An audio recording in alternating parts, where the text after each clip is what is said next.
Assalamualaikum warahmatullahi wabarakatuh. Di video kali ini saya akan menjelaskan materi pada pertemuan 10 dan penerapannya pada proyek yang saya buat. Sebelumnya, apa itu version control? Version control merupakan sistem yang digunakan untuk mencatat setiap perubahan yang dilakukan pada kode program dari waktu ke waktu. Dengan adanya FCS ini, kita tidak perlu lagi melakukan zip project di mana bentuk backup file agar bisa di-restore kembali.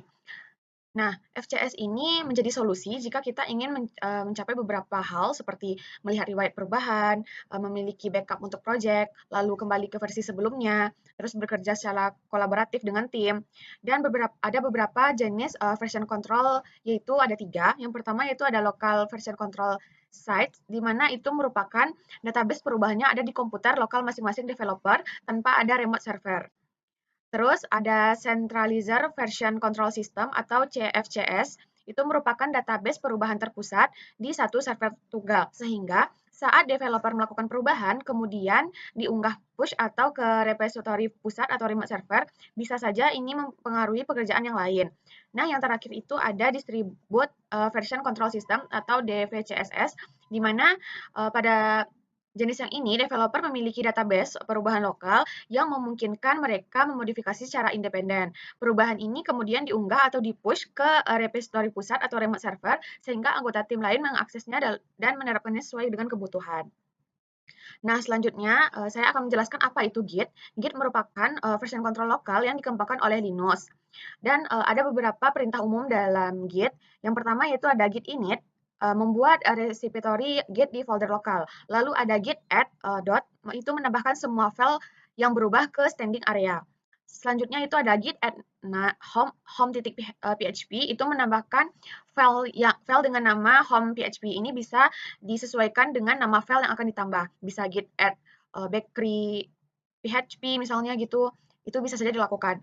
Nah, selanjutnya itu ada git status. Git status ini untuk melihat status file baru yang baik itu yang baru, diubah, atau yang sudah siap untuk di-commit. Lalu ada git commit dengan pesannya itu untuk menyimpan snapshot perubahan dari staging ke lokal repository. Yang terakhir itu ada git log. Git log ini untuk menampilkan riwayat commit yang sudah kita buat. Nah, cara kerja Git ini yang pertama yaitu ada ke dalam project folder, di mana project folder ini akan memberitakan dengan memasukkan git init akan masuk ke working directory, dan working directory itu akan masuk ke git add. Git add ini bisa git add dot itu bisa nambah semua file, kalau git dengan add terus nama file itu satu-satu bisa juga. Terus akan masuk ke standing area, dan yang terakhir akan masuk ke local repository dengan perintah git commit. Nah, selanjutnya itu apa itu GitHub? Baiklah, selanjutnya saya akan menjelaskan apa itu GitHub. GitHub merupakan secara lokal itu perubahannya itu hanya dilakukan pada komputer developer masing-masing. Artinya, ini belum ada salingannya atau aksesnya kepada rekan-rekan timnya. Oleh karena itu, agar repository itu kita bisa diakses, itu kita bisa menggunakan online secara tim kolaborasi. Terus kita juga bisa menggunakan secara backup itu lebih aman jika hard disknya rusak atau hilang. Maka kita menghubungi Git lokal dengan layanan hosting atau repository, yaitu dengan menyimpan repo Git secara online dengan salah satunya yaitu GitHub. Nah, GitHub ini berarti merupakan suatu layanan hosting repository yang paling populer dan open resource, sehingga kita dapat berbagi kode dengan tim dan bekerjasama pada proyek agar lebih terstruktur. Nah, perintah-perintah pada GitHub ini yaitu ada git remote at origin dengan linknya itu menghubungkan repo lokal kita dengan repo GitHub dengan URL pada GitHub repo. Lalu ada git push origin main itu mengirimkan commit pertama kali ke GitHub dan menetapkan branch utamanya itu cukup sekali di awal. Nah, selanjutnya itu ada git push. Git push ini mengirim perubahan terbaru dari repo lokal ke GitHub untuk kedua kalinya. Terus ada git pull, itu mengambil dan menggabungkan perubahan dari GitHub ke lokal.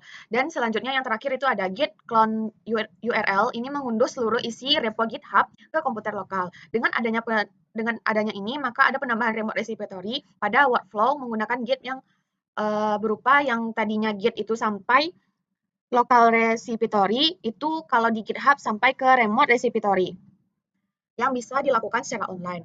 Nah, selanjutnya kita akan masuk bagaimana cara penggunaan GitHub pada project yang saya buat. Yang pertama yaitu kita disuruh untuk menginstal yang namanya Git. Ini di sini bisa diakses di link Git ini. src-conf, terus langsung aja klik here download. Di sini sudah saya download dan saya buka di bagian ini. Nanti di bagian ini diklik saja, terus akan muncul install, itu di next aja sampai akhir. Nah, untuk ngecek apakah install GitHub kita itu berhasil, bisa melalui command prompt di sini. Terus kita buat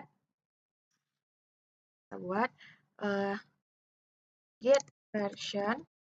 Nah, ini berarti git version kita tuh sudah berhasil untuk diinstal atau sudah ada pada laptop yang kita punya atau device yang kita punya.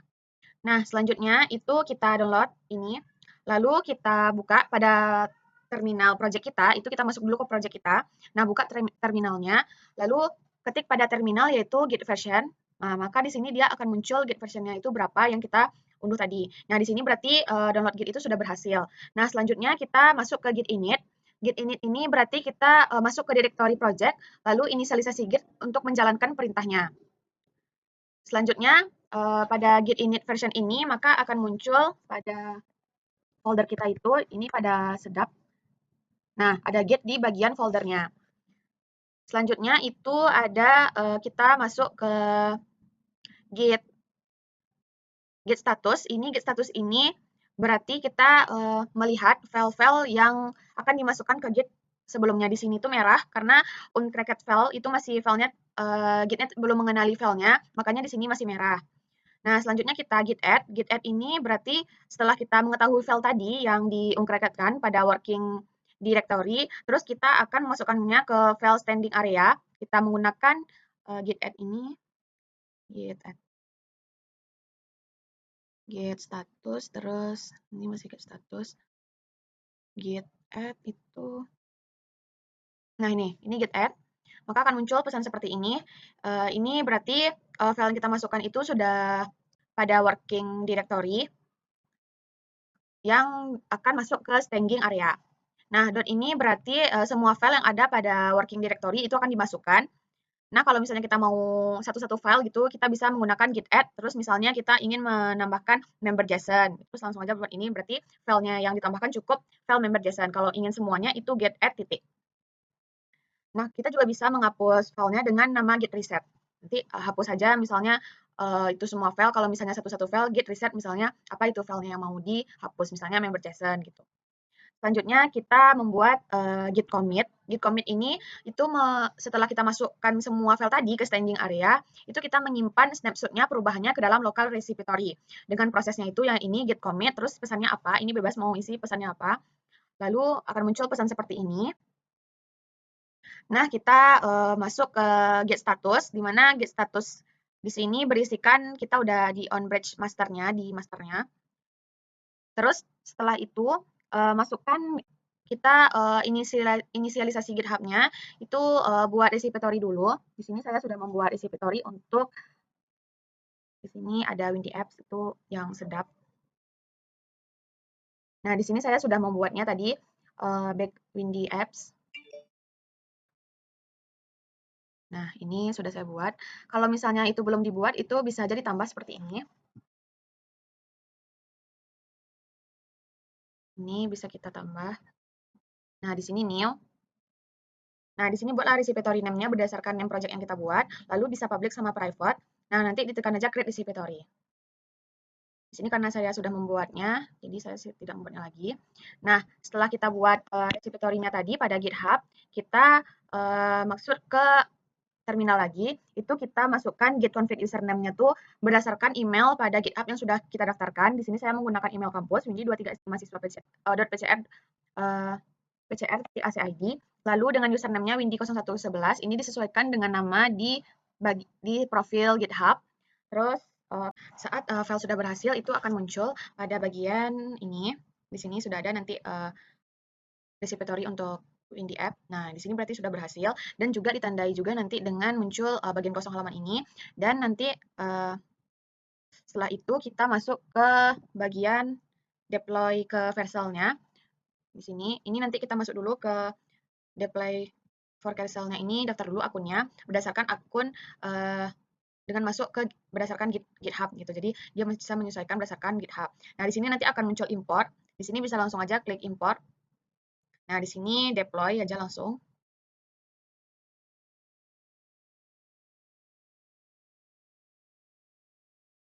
tunggu.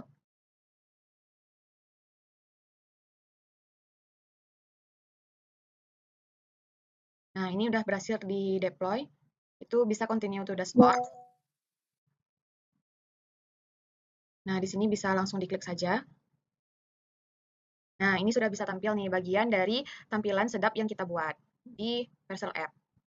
Nah, jika kita ingin mengubah, itu bisa langsung secara otomatis perubahannya. Misalnya di sini kita mengubah tulisannya, misalnya di sini kan namanya Hello Windy.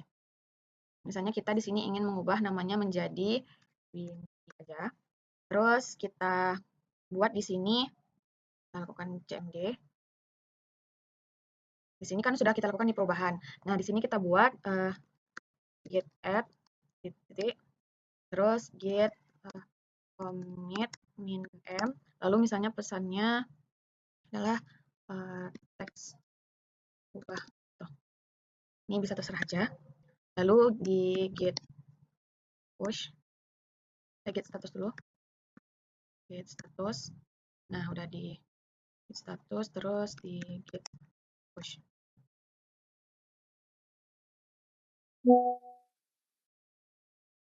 Nah, di sini berarti sudah berhasil perubahannya. Bisa kita cek di GitHub-nya dulu. Kita masuk ke Indie Apps dulu.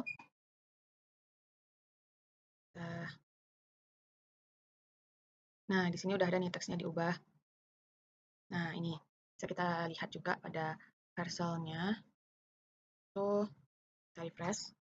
Nah, di sini udah terubah menjadi Windy. Begitulah guna dari penggunaan GitHub itu bisa secara online langsung terubah dan memudahkan kita dalam tim dalam membuat project yang kita buat.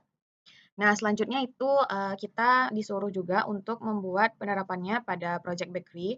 Sini sudah saya buat juga. Caranya sama seperti tadi. Yang pertama itu kita yaitu yang pertama itu ada git version, di mana ini merupakan version git yang kita punya. Lalu ada git init, itu kita masuk ke directory project. Terus ada selanjutnya git init, itu ada git status. Git status ini merupakan melihat file-filenya. Terus ada git add, itu untuk menambahkan git add. Ini. Nah, ini git statusnya tuh file-filenya masih merah, itu berarti belum ditambahkan. Terus kita tambahkan dengan git add. Ini ditambahkan semua foldernya, lalu git status. Nah, git statusnya menjadi bagiannya hijau gitu ya. Berarti itu sudah masuk ke pun bracket-nya. Terus ada di sini juga ditambahkan lagi git commit-nya tuh, ini commit bakery-nya sudah saya buat juga. Terus ada git status seperti tadi untuk melihat statusnya. Terus ada git log one line. Ini sebenarnya untuk melihat perubahan apa saja yang sudah kita lakukan. Terus di sini ini karena belum ada masternya, belum di-commit, itu saya tambahkan username-nya dulu. Kita isikan email yang kita sudah join karena GitHub tadi dengan user name-nya Windy. Di sini kalau misalnya typo, ini kan saya typo nih, saya buat username-nya email. Itu bisa saja langsung dilakukan aja perubahannya, dia otomatis akan mengubah bagian akhir. Nah, terus step itu kita git remote add origin, jangan lupa. Ini di http GitHub-nya, ini kita bisa salin di GitHub-nya tuh di bagian sini. Di bagian nanti setelah kita cek repository itu akan ada muncul link, terus akan disalin di git remote add origin, nanti disalin gitnya agar dia bisa membaca itu linknya. Terus git remote min f ini untuk fetch dan push-nya. Lalu ada di git push ini untuk menambahkan semua folder tadi masuk ke dalam GitHub kita. Nah, setelah itu udah masuk, dia akan bakery app. Nah, di sini juga ada nih perubahannya, ini commit bakery-nya juga sudah berhasil. Nih. Terus ini sudah saya juga masukkan juga ke Vercel-nya.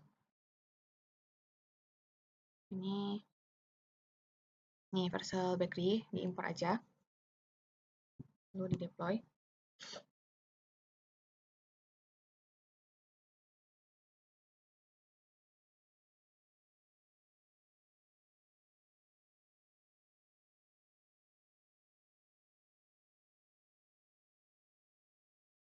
Nah, ini bisa continue to dashboard. Ini diklik. Nah, ini sudah muncul bagian Yummy Bakery-nya. Nah, ini juga bisa diubah seperti halnya yang tadi. Itu dengan perintah git. Diubah dulu, terus git add.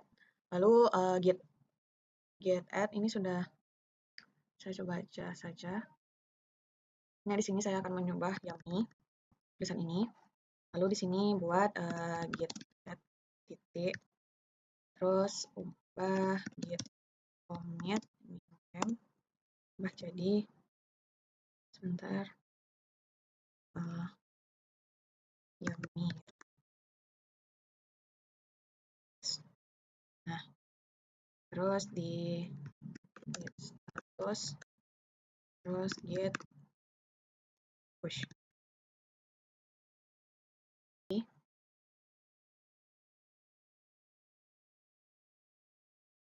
Nah, di sini udah ada nih yummy text. Ini berarti sudah berhasil diubah. Nih, nah di yummy-nya sudah berubah juga, ini langsung berubah. Nah, sekian video dari saya. Maaf jika ada kesalahan kekurangan. Assalamualaikum warahmatullahi wabarakatuh.